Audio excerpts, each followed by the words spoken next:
বসন্ত পঞ্চমীর দিন মা সরস্বতীর পুজোয় মা সরস্বতীকে ভোগ হিসেবে নিবেদন করুন এই ভোগ। মা সরস্বতীর কৃপায় আপনার পরিবারের সুখ সমৃদ্ধি এবং শিক্ষা বৃদ্ধি পাবে। নমস্কার বন্ধুরা, আমি সুমিতা। আমার চ্যানেলে আপনাদের সকলকে অনেক অনেক স্বাগত। আশা করছি আপনারা সকলেই খুব ভালো আছেন এবং ঈশ্বরের কৃপায় সুস্থ আছেন। সামনে আসতে চলেছে বসন্ত পঞ্চমী এবং এই দিনেই অনুষ্ঠিত হয় সরস্বতী পুজো। ধর্মীয় বিশ্বাস যে বসন্ত পঞ্চমী শাস্ত্র অনুসারে দেবী সরস্বতী এই দিনে জন্মগ্রহণ করেছিলেন, তাই এই বিশেষ দিনে সরস্বতীর আরাধনা করা হয় এবং এই সরস্বতী পুজোর দিনে মা সরস্বতীকে একটি ভোগ অবশ্যই নিবেদন করুন, তাতে মা সরস্বতী প্রসন্ন হন এবং তার কৃপায় আপনার পরিবারের সুখ সমৃদ্ধি এবং শিক্ষা সাফল্য বৃদ্ধি পায়। তাহলে বন্ধুরা, আপনারা সরস্বতী পুজোর দিন মা সরস্বতীকে কোন ভোগগুলি নিবেদন অবশ্যই করবেন, আজকের ভিডিওতে আমরা সেটাই জানব। তাহলে চলুন ভিডিওর মূল পর্বে যাওয়া যাক। তবে মূল পর্বে যাওয়ার আগে আমার সকল বন্ধুদের কাছে অনুরোধ, সম্পূর্ণ ভিডিওটি দেখবেন। আশা করছি আপনাদের ভালো লাগবে। যদি ভালো লাগে অবশ্যই আমার ভিডিওতে একটি লাইক করবেন, কমেন্ট করবেন এবং আমার চ্যানেলে যদি নতুন হয়ে থাকেন আমার চ্যানেলটিকে সাবস্ক্রাইব করে আমার পাশে থাকবেন।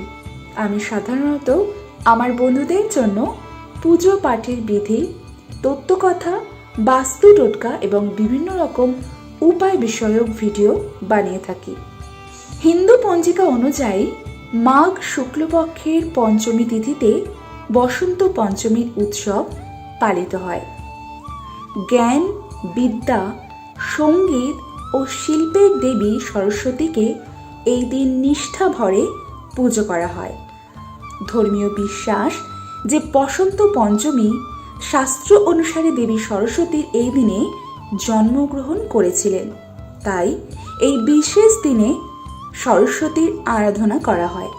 বসন্ত পঞ্চমীর মাধ্যমেই বসন্তের সূচনা হয় এবং এই বছর বসন্ত পঞ্চমী পালিত হবে আগামী 2রা ফেব্রুয়ারি।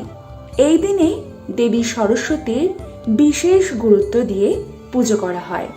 সনাতন ধর্মে তিনি জ্ঞানের দেবী। বিশ্বাস করা হয় যে বসন্ত পঞ্চমীর দিন দেবী সরস্বতীর পুজো করলে দেবী লক্ষ্মী ও দেবী কালীরও আশীর্বাদ পাওয়া যায়। মাত্র কয়েকদিন পরেই সরস্বতী পুজো। স্বাভাবিকভাবেই স্কুল, কলেজ, শিক্ষা প্রতিষ্ঠান সহ বাড়িতে বাড়িতে বাগদেবীর আরাধনার প্রস্তুতি চলছে। সরস্বতী পুজোয় হলুদ ও সাদা রং, পলাশ ফুল, আমের মঞ্জরি বিশেষ মাহাত্ম্য থাকে। আবার এই সময় সরস্বতী মার কিছু প্রিয় ভোগও আয়োজন করা হয়। শাস্ত্রমতে কিছু কিছু ভোগ দেবী সরস্বতীর অত্যন্ত প্রিয়। অন্যদিকে এই তিথিতে বাড়িতে কিছু নির্দিষ্ট বস্তু আনা অত্যন্ত শুভ। এর ফলে জীবন ক্রমশ উন্নতির দিকে এগিয়ে যায়। মাতা সরস্বতীর প্রিয় কিছু ভোগ যদি আপনি নিবেদন করেন, এর ফলে বিদ্যা বুদ্ধির আপনার বিকাশ হবে, পাশাপাশি ব্যক্তির সমস্ত মনস্কামনা পূরণ হয়।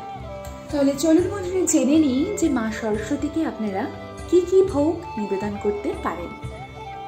মিষ্টি হলুদ ভাত। বসন্ত পঞ্চমীর প্রসাদে জাফরান ভাত রাখতে পারেন। এই নৈবেদ্য মা সরস্বতীকে তুষ্ট করবে এবং আপনার পরিবারে ইতিবাচক শক্তির প্রভাব বাড়াবে। মালপোয়া। আপনার সন্তানের কেরিয়ারে যাতে কোনো বাধা না আসে তার জন্য বসন্ত পঞ্চমী তিথিতে মালপোয়া ভোগ অবশ্যই মাতা সরস্বতীকে নিবেদন করুন। এর ফলে আপনার সন্তানের মানসিক বিকাশ ঘটবে। রাজভোগ। সরস্বতী পুজোয় সাদা ও হলুদ জিনিস ভোগ হিসেবে নিবেদন করা অত্যন্ত শুভ।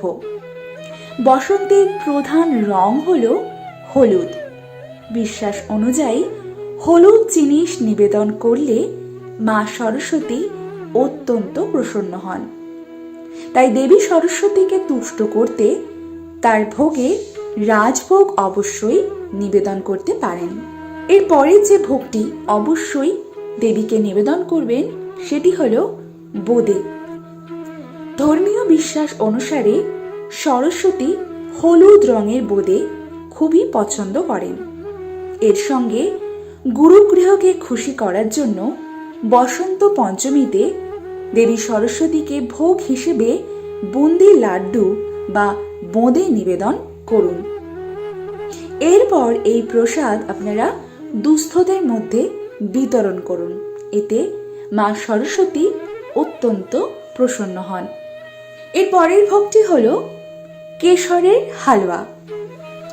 সরস্বতী পুজোয় ঐতিহ্যবাহী ভোগ হিসেবে কেশরের হালুয়া দেওয়া হয়। মাতা সরস্বতীকে এই হালুয়া নিবেদন করলে আপনার জীবনের সমস্ত দুঃখ কষ্ট দূর হতে পারে। এরপরের যে ভোগটির কথা আমি বলবো সেটি হলো বেসনের লাড্ডু। বেসন দিয়ে তৈরি হলুদ রঙের এই সুস্বাদু মিষ্টি মাতা সরস্বতীর পুজোয় নৈবেদ্য হিসেবে নিবেদন করুন। বিদ্যার দেবীকে পূজা করার সময় বেসনের লাড্ডু ও প্রসাদে অন্তর্ভুক্ত করা উচিত। বেসন দিয়ে তৈরি লাড্ডুকে অত্যন্ত শুভ বলে মনে করা হয়। এর সাথে সাথে চলুন বন্ধুরা জেনে নিই যে এই সরস্বতী পুজোর দিন আপনারা কয়েকটি জিনিস বাড়িতে নিয়ে আসতে পারেন। তাতে মা সরস্বতী অত্যন্ত প্রসন্ন হবেন এবং তার সাথে সাথে তার আশীর্বাদ আপনাদের ওপর বজায় থাকবে। সেগুলি হলো, প্রথমটি হলো হলুদ রঙের ক্রিস্টাল। হলুদ রঙের ক্রিস্টালকে শক্তির প্রতীক মনে করা হয়। আবার বসন্ত পঞ্চমীতে হলুদ রঙের বিশেষ মাহাত্ম্য রয়েছে। এই তিথিতে বাড়ির প্রবেশদ্বারে হলুদ রঙের ক্রিস্টাল বল ঝুলিয়ে রাখুন। এই ক্রিস্টাল বল প্রবেশদ্বারে লাগালে বাচ্চাদের শিক্ষা দীক্ষায় কোনো বাধা আসবে না। ময়ূরপঙ্খী গাছ। বসন্ত পঞ্চমী তিথিতে বাড়িতে ময়ূরপঙ্খী গাছ আনা অত্যন্ত শুভ। বাড়ির পূর্ব দিকে একজোড়া ময়ূরপঙ্খী গাছ লাগান। একে বিদ্যার গাছও বলা হয়ে থাকে। এই গাছ বাড়িতে লাগালে সরস্বতী ও দেবী লক্ষ্মী একসঙ্গে বাস করেন। এরপরে যে জিনিসটি আমি কথা বলবো সেটি হলো বাদ্যযন্ত্র। যে ব্যক্তিরা সঙ্গীত ক্ষেত্রের সঙ্গে জড়িত তারা এই তিথিতে একটি ছোট্ট বাদ্যযন্ত্র বাড়িতে আনুন। তারপর সেটি দেবীর চরণে অর্পণ করুন। যারা সঙ্গীত শেখার সূচনা করবেন তারা এই দিন এটি অবশ্যই করুন। এর ফলে দেবী সরস্বতীর আশীর্বাদ আপনারা পাবেন। এর পরের জিনিসটি হলো মাতা সরস্বতীর ছবি। এই তিথিতে বাগদেবীর নতুন কোনো ছবি আপনারা বাড়িতে নিয়ে আসুন এবং সেটি ঈশান কোণে লাগিয়ে রাখুন।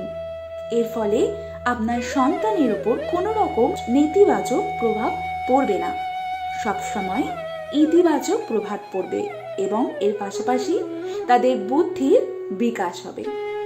এরপরে যে জিনিসটির কথা আমি বলবো সেটি হলো গাড়ি। শাস্ত্রমতে বসন্ত পঞ্চমীতে বাড়ি গাড়ি কেনা অত্যন্ত শুভ এবং ফলদায়ী। এই দুটির মধ্যে যে কোনো একটি যদি ক্রয় করতে পারেন তাহলে সারা জীবন ব্যক্তি উন্নতি করতে পারবেন। তাহলে সারা জীবন আপনি উন্নতি করতে পারবেন। যদিও এই জিনিস সবার পক্ষে সম্ভব নয়, তাই যে জিনিসটি আপনাদের সাধ্যের মধ্যে রয়েছে সেই জিনিসটি আপনারা এই সরস্বতী পুজোর দিন বাড়িতে অবশ্যই নিয়ে আসুন।